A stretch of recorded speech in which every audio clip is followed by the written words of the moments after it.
मुख्यमंत्री विष्णुदेव साय दंतेश्वरी मंदिर परिसर में सामाजिक संस्था के पदाधिकारी मन संग और जनप्रतिनिधि मन संग करें भेंट और उकर मरले दंतेवाड़ा के विकास पर मांगी नावे सुझाव और करें नावे परिचर्चा। मुख्यमंत्री विष्णुदेव साय आज दंतेवाड़ा में दंतेश्वरी माता मंदिर के परिसर में स्थानीय संस्था के पदाधिकारी और जनप्रतिनिधि मन संग मुलाकात करके उनकर बातचीत करके उनकर से सुझाव प्राप्त करें। ये मौका में मुख्यमंत्री यकीन कि बस्तर में नक्सली समस्या सबसे बड़ी मुसीबत है, सबसे बड़ी परेशानी है।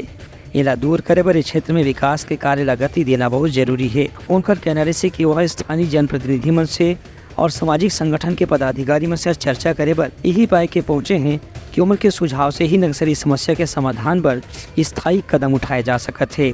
उनकर कहना से कि अखर पर बस्तर क्षेत्र के गाँव देहात सुदूर अंचल में रहने वाला महिला पुरुष मल्ला न केवल रोजगार के मौका उपलब्ध कराना पड़ी बल्कि मल्ला आर्थिक रूप से मजबूत बनाने की भी जरूरत है।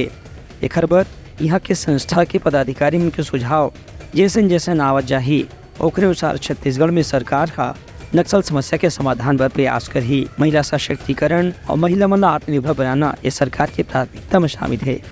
ब्यूरो रिपोर्ट उतलंघा न्यूज़।